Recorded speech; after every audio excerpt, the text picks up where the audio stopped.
For more, I want to bring in ABC's contributor Chris Connelly. Chris, you have been in the middle of this entertainment world for so many years.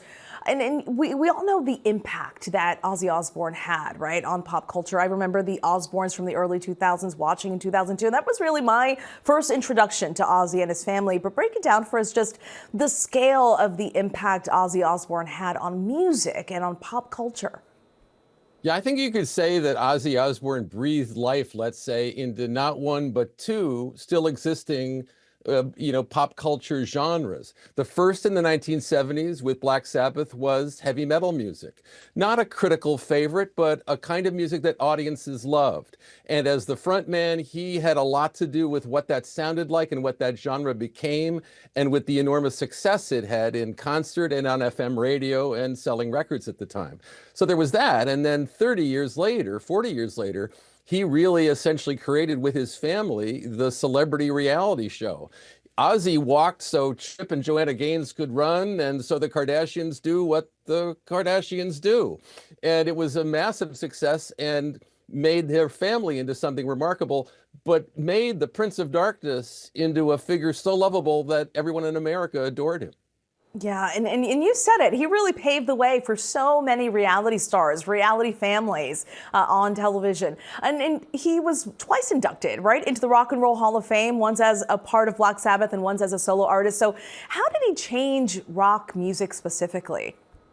Well, kind of in the same way that we think of the genre of horror in terms of movies. Originally, it was sort of critically derided, was heavy metal. The critics didn't go for it. The 70s was an amazing period for music, but people began to understand that they were doing it at a really high level. And Ozzy sort of established the prominence of the frontman, the sound of the music, the kind of subject matter that heavy metal would cover.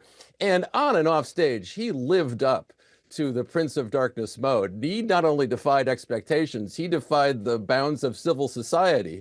By the time he was in the 1980s as a solo artist, he was urinating on the Alamo. He was biting heads off of birds in concert. He was the full-on hellion, and it really, audiences really went for that. And so to go from that to the adorable father of the Osbournes. What an incredible transformation. Only in America, you might say. And he was phenomenal all the way through. Yeah, quite the turn.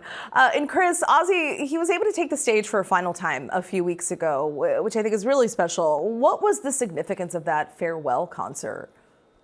He had performed earlier in Birmingham, and every time he performed in his hometown, it was an incredibly emotional thing. And when he got off the stage in Birmingham a few years ago, Sharon, his wife, told him everybody was in tears. And Ozzy said, "I wasn't that bad, was I?" But anytime he performed for people in Birmingham, it meant a lot. And as you'll see in the conversation that I had when we were talking about his last record, Patient Number 9, he had more than 9 lives. Ozzy is patient number 9.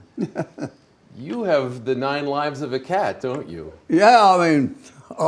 He's got more than that, let me tell you. I mean, I should have been dead a long time ago. You know, he said once upon a time also, he said, when I retire, I'll be hearing the sound of soil coming over my lid. So he might have been the Prince of Darkness, but that final concert in his hometown, what a brilliant sunset. Absolutely. And so wonderful that you had a chance to sit down with Ozzy and Sharon to speak with them. Thank you for bringing that to us, Chris. Really appreciate your time.